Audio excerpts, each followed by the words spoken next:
السلام عليكم ورحمة الله وبركاته. أداة إدراج القرآن الكريم ببرنامج الوورد. بس المرة دي برواية ورش عن نافع رحمهم الله، وأتمنى من الله عز وجل إنها تكون نافعة بقدر نفع رواية حفص، وأن يستفاد بها وينفع بها إن شاء الله تعالى. طبعا في البداية أنا بحب أشكر كل واحد دفعني دفعا لعمل الأداة برواية ورش. مش عايز يعني اقول كمية الرسائل اللي كانت بتوصلني واللي كان بيطالب اصحابها الاكارم بعمل الاداء برواية ورش. ورواية ورش اساسا والله من الروايات المحببة جدا لقلبي، وصدري بينشرح جدا لما بسمعها. فربنا يجازيكم خير جميعا ويجعل ذلك في ميزان حسناتكم ان شاء الله.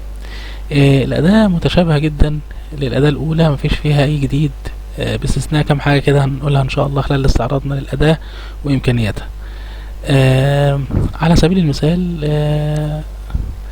الواجهة متشابهة جدا للواجهة الأولى، مفيش فيها اختلافات كتير. الاختلاف هنا بس إن شاء الله يكون في الخط المستخدم، وهو خط رواية ورش طبعا اللي هو ده. بالمناسبة هو خط مجمع الملك فهد، وموجود على موقع المجمع وبتقدر تحمله بسهولة ومفيش أي قيود. الفكرة في الاختلاف ايه بقى؟ رواية حفص كانت معمولة ب 604 خط، وعلشان أكون دقيق أكتر هي كانت معمولة ب 605 لو أضفنا الفونت اللي هو فيه تشكيلات البسملة وأسماء الصور. اما هنا الاداة اللي موجودة دلوقتي معانا هو خط واحد بس المستخدم، وللأسف كمان يعني هو قوس واحد اللي كان موجود في الفونت. يعني هو ده اللي كان متاح يعني. طيب عشان نبدأ كده تجربة الأداة ونشوف إمكانياتها على مجموعة الآيات اللي احنا اخترناها دي. هي ديت بس على سبيل المثال يعني علشان نجرب الأداة. هنشوف الاختلافات اللي بين الأداتين ايه في خلال عملنا كده. هنشوف مثلا لو بدأنا نعمل استبدال بنفس الطريقة الأولى. هنحول الآيات للخط العثماني، ونختار مثلا ان احنا ندرج التخريج في المتن، ونبدأ نقول له موافق. طبعا علشان انا اخترت ان التخريج يكون موجود في المتن، فأي آية هيكون لها اكتر من تخريج هتخيرك الأداة انت محتاج انهي تخريج فيهم، زي الأداة الاولى بالظبط، مفيش اي اختلاف. يعني انا مثلا لو اخترت هنا الاعراف فهيكمل معايا. هنا مثلا اخترت النحل هيكمل عادي. هنا اختار فصلت.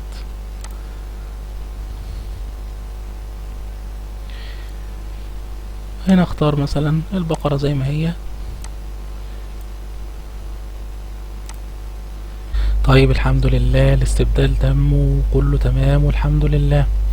ايه اللي اقدر اعمله تاني؟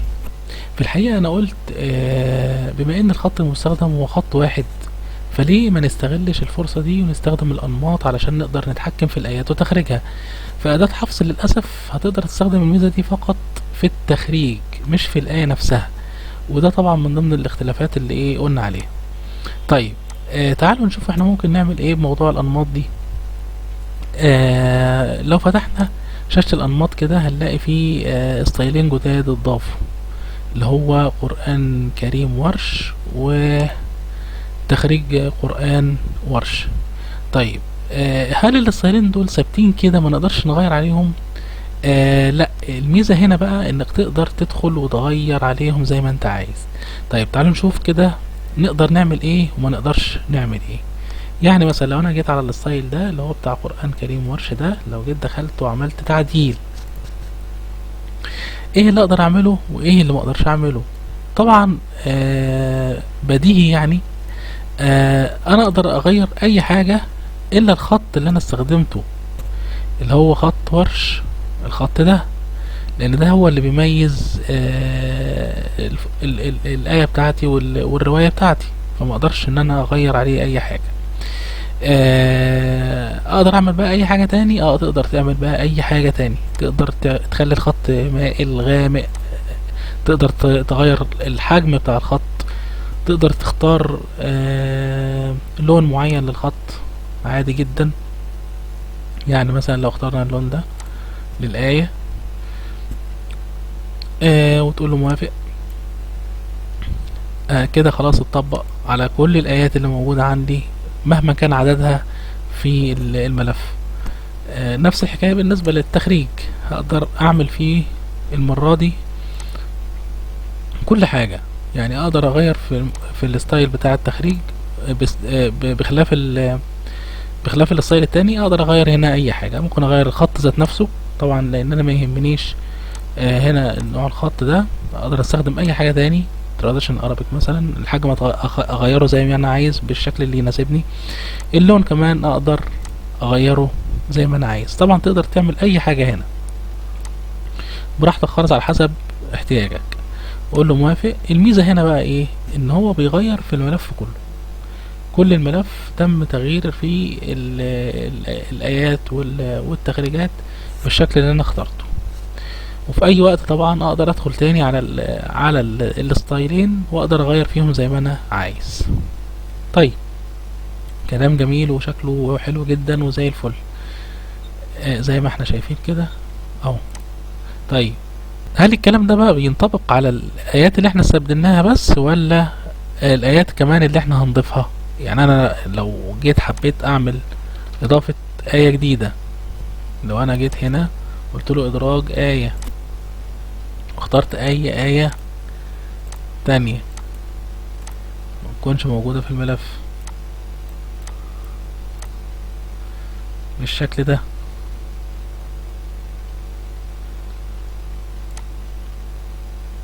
بالتخريج،